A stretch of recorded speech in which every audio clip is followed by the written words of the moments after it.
नमस्कार दोस्तों। Ocean network में आपका स्वागत है। वो एक कहावत है ना, भगवान के घर देर है, अंधेर नहीं है। कई बार कुछ मामलों में थोड़ी देर हो सकती है, पर ऐसा नहीं हो सकता कि कोई पाप करके बच जाए, कोई भ्रष्टाचार करके पतली गली से निकल जाए। भ्रष्टाचार के खिलाफ अन्ना हजारे के आंदोलन के गर्भ से निकलने वाले लोग जो अपने आप को कट्टर ईमानदार होने का दावा करते हैं, नाटक और पाखंड करते हैं, उनके एक-एक करके अब सारे पाखंड, सारे भ्रष्टाचार, जितने पाप हैं वो निकल-निकल करके सामने आ रहे हैं। और जो मैंने कहा है कि ऊपर वाले के यहाँ देर हो सकती है, अंधेर नहीं, तो ये जो नया मामला अब सीबीआई के हवाले किया गया है। अरविंद केजरीवाल के शीश महल की जो जांच सीबीआई को सौंप दी गई है, निश्चित रूप से मनीष सिसोदिया जेल में है। और आप जरा हिसाब किताब लगाइए कितने महीने से जेल में है। आबकारी घोटाले में है। एक नई आबकारी नीति लाई जाती है, उसमें जम करके भ्रष्टाचार किया जाता है। दक्षिण की किसी कंपनी से बड़ी मोटी रकम पकड़ी जाती है, उसकी भी जांच पड़ताल चल रही है। उस कंपनी से जुड़े हुए जो दूसरे लोग हैं, जो प्रभावशाली लोग हैं, उनकी भी पूछताछ ऑलरेडी हो चुकी है। केसीआर की बेटी के कविता से पूछताछ हो चुकी है। और भी कई लोग लपेटे में आ रहे हैं, कई जेल जा चुके हैं। मनीष सिसोदिया भी जेल में है। तो मनीष सिसोदिया ने जब ये सुना होगा कि शीश महल की जांच सीबीआई के हवाले कर दी गई है, तो जरूर उनके कलेजे को ठंडक पड़ी होगी। और ये बात मैं क्यों कह रहा हूं? क्या किसी चीफ मिनिस्टर की मर्जी के बिना, उनकी जानकारी के बिना, उनकी सरकार का आबकारी मंत्री नई आबकारी नीति बना सकता है? और जब वो विवादों में घिर जाए और जब चीजें पकड़ में आनी शुरू हो जाएं कि ये नई आबकारी नीति क्यों बनाई गई है, तो फिर उसको तुरंत-फुरत में रद्द करने का ऐलान भी कर दिया जाए। ये कैसे संभव है कि चीफ मिनिस्टर की जानकारी में ये सब ना हो? यानी बनाना और फिर रद्द करना। और अब तो ऐसे कई गवाह हैं, कई लोग बयान देने को तैयार हैं, सरकारी गवाह बनने को तैयार हैं, जो ये कह रहे हैं कि अरविंद केजरीवाल की उपस्थिति में मीटिंग्स हुई हैं। उनके कहने पर ये हुआ है, उनके कहने पर वो हुआ है। और उन्होंने फ़ोन किए हैं कि ये मेरा आदमी है और इसके ज़रिए सारे काम होंगे। तो अरविंद केजरीवाल बहुत लंबे समय तक बच नहीं पाएँगे। भले ही वो केवल चीफ मिनिस्टर बने हुए हैं, मतलब दिखाने के लिए कि मैं केवल चीफ मिनिस्टर हूँ, मेरे पास तो कोई विभाग या मंत्रालय है नहीं। और जो भी फाइलों पर सिग्नेचर कर रहे हैं, वो या तो सेक्रेटरी कर रहे हैं या फिर मंत्री कर रहे हैं।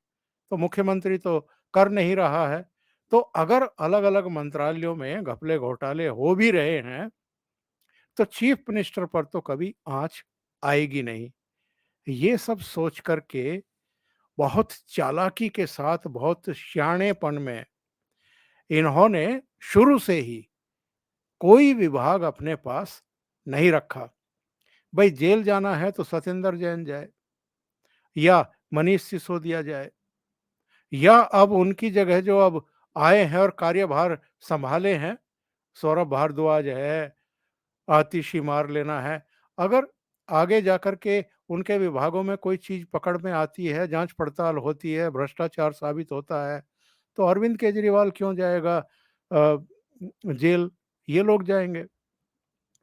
अरविंद केजरीवाल तो एक्चुअल में अभी भी ऐश कूटते हुए दिखाई दे रहे हैं। अभी आपने वीडियो देखे होंगे, आजकल उनको पंजाब सरकार का सरकारी हवाई जहाज मिला हुआ है और वहाँ के मुख्यमंत्री मिले हुए हैं भगवंत मान। जब भी उनको अलग-अलग राज्यों में चुनाव प्रचार के लिए जाना होता है, कोई सभा करनी होती है, किसी से मिलने जाना होता है, भई पिछले दिनों तो जब वो दिल्ली सेवा कानून मोदी सरकार लाने वाली थी मानसून सत्र में, तो उससे पहले ये कभी ममता बनर्जी से जाके मिल रहे थे, कभी नीतीश बाबू से, कभी अखिलेश यादव से, कभी नवीन पटनायक से, कभी मुंबई जाकर के शरद पवार, उद्धव ठाकरे से, तो अलग-अलग राज्यों की राजधानी जा रहे थे और उस समय पूरी फौज लेकर के निकलते थे, जिनमें पंजाब के मुख्यमंत्री होते ही थे, क्योंकि उनके बिना तो काम चल नहीं सकता है। पंजाब सरकार का हवाई जहाज इनको यात्रा के लिए चाहिए और साथ में राघव चड्ढा से लेकर के तमाम लोग, इनमें आतिशी भी, सबको ले जाते थे भर करके। इससे क्या है कि कॉन्फिडेंस भी बिल्डअप होता है और सामने वाले पर एक बड़ा प्रभाव भी पड़ता है कि पूरी दिल्ली सरकार ही आई है भई समर्थन माँगने के लिए। अब वो कानून तो पारित हो गया, लोकसभा से भी और राज्यसभा से भी। इसीलिए ये सारे दलों को इकट्ठा करते घूम रहे थे। वो तो सफल नहीं हुआ। वो बड़ा झटका था, क्योंकि सुप्रीम कोर्ट ने जो आदेश दे दिए थे कि दिल्ली सेवा के तहत जितने भी प्रशासनिक अधिकारी हैं, उनकी सेवा शर्तें और उनके ट्रांसफ़र, पोस्टिंग जो भी करना है वो चुनी हुई सरकार यानी अरविंद केजरीवाल करेगी। तो मोदी सरकार, चूँकि पहले से ये व्यवस्था नहीं थी, एलजी ही गृह मंत्रालय के तहत ये सारी व्यवस्थाएँ, सेवाएँ वगैरह देखते थे। लेकिन इन्होंने तो सुप्रीम कोर्ट के आदेश होते ही जो ड्रामा किया, वो अद्भुत था, ऐसा कभी हुआ नहीं। क्योंकि इनके खिलाफ, इनकी सरकार के मंत्रियों के खिलाफ अलग-अलग डिपार्टमेंट की अलग-अलग घोटालों की जाँच-पड़ताल चल रही है, जिसमें आबकारी घोटाला भी है, जिसमें लो फ्लोर डीटीसी की बस खरीद घोटाला भी है, जिसमें स्कूलों में कमरे और दूसरी चीज़ें बनाने के मामले में जो घोटाला हुआ है उसकी जाँच भी है। एडवर्टाइज़मेंट में जो गड़बड़ियाँ हुई हैं, जो घोटाला हुआ है उसकी जाँच भी है।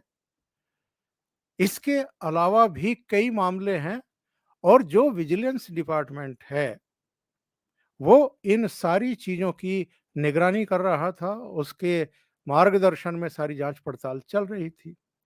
तो जैसे ही सुप्रीम कोर्ट से आदेश हुआ था, रातों-रात इन्होंने विजिलेंस विभाग के स्पेशल सेक्रेटरी के तबादले के आदेश जारी कर दिए, जबकि सुप्रीम कोर्ट से अभी नोटिफ़िकेशन भी इश्यू नहीं हुआ था, जो आदेश जारी किए गए थे। इतनी जल्दी मची थी और रात को इन्होंने विजिलेंस डिपार्टमेंट को खुलवा करके, वो तो सारा सीसीटीवी फुटेज में आ गया, इनके वो सारे जो ये वहाँ रात को गुलगपाड़ा कर रहे थे, फाइलों की ज़ेरॉक्स करा रहे थे, दूसरे काम करा रहे थे, इधर-उधर कर रहे थे, वो सारा पकड़ में आ गया। तो एक मामला ये और बन गया इनके खिलाफ। और ये जो शीश महल वाला मामला है, जिसकी अब केंद्र सरकार ने सीबीआई जाँच के आदेश दे दिए हैं और सीबीआई ने मामला भी दर्ज कर लिया है। ये तो अब इतना संगीन मामला बन गया है कि अरविंद केजरीवाल एक्चुअल में पहली बार, वो एक कहावत है ना कि अब ऊँट आया पहाड़ के नीचे। क्योंकि अब तक तो ये कहते आए हैं ना कि भई आबकारी मामले में कुछ हुआ है, नई नीति में कुछ हुआ है, हालाँकि कहते हैं कि कुछ हुआ ही नहीं है। ये कहते हैं कि कुछ नहीं हुआ। ये तो भारतीय जनता पार्टी हमारे पीछे पड़ी हुई है और हमें बदनाम कर रही है, हमारी छवि बर्बाद कर रही है, हमें हमारी पार्टी को ख़त्म कर देना चाहती है। अरविंद केजरीवाल इतने लोकप्रिय नेता हैं कि मोदी जी उनके पीछे पड़ गए हैं। यही आरोप लगाते हैं ये, और हम तो कट्टर ईमानदार हैं। हम कट्टर ईमानदार हैं ये कहते-कहते सत्येंद्र जैन भी अंदर हो चुके हैं। उनको कोई अदालत ज़मानत नहीं दे रही है। अंतरिम ज़मानत पर हैं क्योंकि हेल्थ कंडीशंस थी। मनीष सिसोदिया भी खुद को कट्टर ईमानदार बताते-बताते अंदर पहुँच गए। उनको भी ज़मानत नहीं मिल रही है। इनके बहुत सारे एमएलए, बहुत सारे मंत्री अब तक, उनकी पूरी लिस्ट है, 20 हैं। ये तो बताते हैं खुद के 50 से ज़्यादा हैं जब से इनकी सरकारें बनी हैं। पर 20-25 तो होंगे जिन पर गंभीर एलिगेशन लगे हैं, जो गिरफ्तार हुए हैं, जो जेल भी गए हैं और कई जमानत पर बाहर हैं। अब ये जो शीश महल का मामला है, जिसमें ये कहा गया था कि साहब रिनोवेशन कराना था, क्योंकि 1940-42 का बना हुआ ये भवन था और कई बार इसकी छत गिर गई थी। मतलब अगर पीओपी गिर गई है, कई बार सीलन आने से कुछ-कुछ हिस्से जो है वो टपक जाते हैं, प्लास्टर उधड़ जाता है, वो नीचे गिर जाता है। तो कहते हैं कि छत गिर गई। छत गिरने के कोई प्रमाण तो है नहीं। दूसरी बात ये है कि चाहे चीफ मिनिस्टर हो, कोई मिनिस्टर हो, कोई नौकरशाह हो, उसके लिए किस कैटेगरी का घर चाहिए, अलॉट होना चाहिए, उसके कुछ नियम, कायदे, कानून हैं। एक तो उसका घोर उल्लंघन किया गया।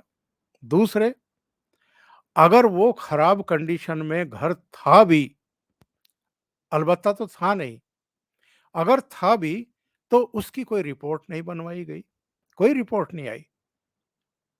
दूसरे, अगर आपको रिनोवेशन भी कराना था और रिनोवेशन पर आपको 44-45 करोड़ या 52 करोड़, जो बाद में फाइनल फिगर आई थी कि 52 करोड़ या 54 करोड़ रुपया उस पर फूंक दिया गया, खर्च कर दिया गया।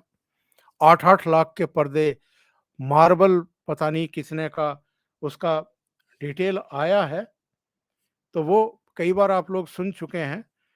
तो मेरा कहने का आशय ये है कि आप केवल मुख्यमंत्री के आवास पर 52-54 करोड़ रुपया खर्च कर दें, वो भी बिना किसी अनुमति के, और उसमें भी इतनी चालाकी दिखाई गई, क्योंकि ये नियम है कि 10 करोड़ से अधिक का अगर कोई काम होना है, तो उसके टेंडर छूटेंगे। वो मामला जो है वो नौकरशाहों की एक कमेटी है, उसके पास जाएगा, एलजी के पास तक जाएगा। तो ये प्रक्रिया से बचने के लिए, और वहां तक मामला ना जाए, इसलिए 9 करोड़ 99 लाख तक के बिल बनाए गए और उनको पारित करा लिया गया। उस कमेटी के पास, अप्रूवल कमेटी के पास या एलजी के पास वो भेजा नहीं गया। और कई बार में कभी 8 करोड़ के काम करा लिए, बिल बनवा लिया, कभी 7 करोड़ का बनवा लिया, कभी 6 करोड़ का, साढ़े 6 करोड़ का बनवा लिया। इस तरीके से चालाकी से सारे काम कराए गए, और इतना ही नहीं, वहाँ बहुत सारे पेड़ कटवा दिए गए। पेड़ कटवाने के लिए भी अनुमति की ज़रूरत पड़ती है, तो कभी 3 पेड़ कटवा लिए, कभी 5 पेड़ कटवा लिए, कभी 7 पेड़ कटवा लिए, इस तरीके से काम कराया गया। इसको महल बनाने के लिए, मुख्यमंत्री आवास को महल बनाने के लिए, वहाँ रह रहे कई नौकरशाहों के घर तुड़वा दिए गए और उनको दूसरी जगह आवास दिलवा दिए गए। कांग्रेस ने पिछले दिनों ये कहा था कि ये मामला सिर्फ 45 करोड़ का या 54 करोड़ के खर्च होने का नहीं है। अगर समग्रता में पूरे मामले की जांच पड़ताल कराई जाए, यानी पुराना भवन तोड़ा गया, नौकरशाहों के भवन खाली करा करके वो तोड़ा गया और इसको पूरा महल नुमा बना दिया गया। इस पर टोटल जो, और उन नौकरशाहों को भी जो दूसरी जगह फ्लैट वगैरह दिए गए या घर दिए गए, कुल मिलाकर के कांग्रेस का कहना है कि ये 170-71 करोड़ का मामला है। तो अब तो सीबीआई के हवाले सौंप दिया गया है। अब सीबीआई तो जैसे जांच करती है वो करती है। आबकारी घोटाले में भी आपको ये याद रखना चाहिए कि अरविंद केजरीवाल से सीबीआई एक दौर की पूछताछ करीब 9 साढ़े 9 घंटे की कर चुकी है इनसे। और अब तो इस मामले में भी सीबीआई तह तक जाएगी, क्योंकि विजिलेंस डिपार्टमेंट इसकी जांच पड़ताल कर चुका है। मई में अपनी रिपोर्ट एलजी की सुपुर्द कर चुका है। एलजी होम मिनिस्ट्री को वो सारी रिपोर्ट भेज चुके हैं। और अब होम मिनिस्ट्री ने ही इस पूरे मामले की जांच पड़ताल सीबीआई से कराने के आदेश जारी कर दिए हैं। सीबीआई ने भी मामला दर्ज कर लिया है। और जो अब तक की रिपोर्ट्स आई हैं, पीडब्ल्यूडी के जिन 7-8 अधिकारियों को विजिलेंस डिपार्टमेंट ने कारण बताओ नोटिस जारी किए थे, उनमें से कुछ अधिकारी अब कोऑपरेट करने को तैयार बताए जा रहे हैं। वो भंडा फोड़ेंगे सर जी का और उनकी मिसेज का, क्योंकि ये सूचना आ रही है, ये सूचना बीच में आई थी कि इनकी जो पत्नी है, उन्होंने अलग-अलग फरमाइशें की थी, निर्माण कार्य में भी हस्तक्षेप किया था, जो परचेजिंग हुई है उसमें भी उनकी भूमिका थी। वो किस कैपेसिटी में ये सब करा रही थी, यहाँ आकर के मामला बुरी तरीके से फँसने वाला है और सर जी का परिवार और खुद सर जी भी फँसने वाले हैं। ये जो बीच में इनका एक बयान आया था ना कि साहब इसके निर्माण से मेरा क्या लेना-देना है, ये तो पीडब्ल्यूडी के अधिकारियों ने बनवाया है। पीडब्ल्यूडी का जो मंत्री था सितंबर 2020 में, उसी ने ये प्रस्ताव रखा था कि मुख्यमंत्री का आवास नए सिरे से बनना चाहिए, इसमें मेरा क्या लेना-देना है? लेकिन भई लेना-देना तो है। लेना-देना तो इतना है कि आप इससे बच नहीं सकते हैं। क्या-क्या कहते थे और क्या-क्या कर गुज़रे। कहते थे कि साहब मुझे बड़ा बंगला नहीं चाहिए, मुझे गाड़ी नहीं चाहिए, मुझे सिक्योरिटी भी नहीं चाहिए, हमें भारी भरकम वेतन भी नहीं चाहिए। बच्चों के सिर की कसम खाई थी। कांग्रेस से ना कभी समर्थन लेंगे, ना कभी समर्थन देंगे। और 1-2 इंटरव्यू तो ऐसे भी हैं जब इन्होंने कहा था कि मैं कभी चुनाव भी नहीं लड़ूँगा, कभी कोई सरकारी पद भी नहीं लूँगा। अब आप देखिए, देखते रहे संसार की हालत क्या हो गई भगवान, कितना बदल गया इंसान। तो ये अपने आप को कट्टर ईमानदार बताने की कोशिश करते रहे, लेकिन इन्होंने क्या-क्या किया है। और इनके कम से कम एक साथी, जिनके साथ ये हमेशा दिखाई देते थे, शुरू में जब प्राइम मिनिस्टर से मिलने जाते थे, तो तब भी मनीष सिसोदिया को साथ लेकर के जाते थे। एलजी के यहाँ जाते थे, तो सिसोदिया साथ होते थे। किसी केंद्र के मंत्री के पास जाते थे, तो सिसोदिया साथ होते थे। किसी मीटिंग में जाएँ, सिसोदिया साथ। अब इतने महीनों से सिसोदिया तो जेल में पड़े हुए हैं और अरविंद केजरीवाल क्या कर रहे हैं? वो ठुमके लगा रहे हैं। वीडियो आपने देखे होंगे, राघव चड्ढा की शादी में शादी समारोह में भाग लेने के लिए उदयपुर गए थे। वही भगवंत मान के साथ उन्हीं के सरकारी हवाई जहाज में, पंजाब सरकार के सरकारी हवाई जहाज में, और वहाँ पर ये ढोल और ढपड़ों पर ये भी नृत्य कर रहे थे, तालियां बजा-बजा करके। और भगवंत मान तो पूरे नचनिया हैं ही, क्योंकि वो तो हास्य कलाकार रहे हैं बेसिकली। तो वो तो भंगड़ा पा रहे थे वहाँ पर।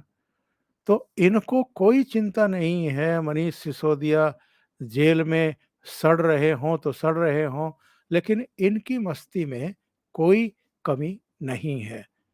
पर अब पहली बार सीधे ये फंसने वाले हैं।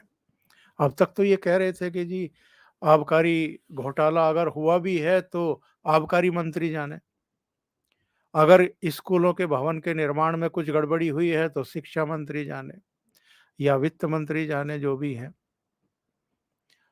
बस घोटाला हुआ है तो परिवहन मंत्री जाने। एडवर्टाइज़मेंट डिपार्टमेंट में कुछ गड़बड़ी हुई है, तो फिर वो जाने।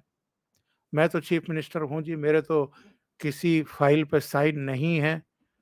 पर अब तो आपके शीश महल का मामला है और उसमें जो भी बड़े पैमाने पर गड़बड़ियाँ हुई हैं, वो सबके सामने आ चुकी हैं। अब तो बचना मुश्किल है। अभी के लिए इतना ही। बहुत-बहुत धन्यवाद। अगर आपको ये चैनल और इसके कंटेंट पसंद आ रहे हैं, तो लाइक करें, कमेंट करें, वीडियो को शेयर भी करें। अभी तक अगर आपने ये चैनल सब्सक्राइब नहीं किया है, तो सब्सक्राइब कर लें और साथ में लगे बेल आइकॉन को दबा दें ताकि आगे आने वाले वीडियो और उनके नोटिफिकेशन आप तक पहुंचते रहें। बहुत-बहुत धन्यवाद। नमस्कार।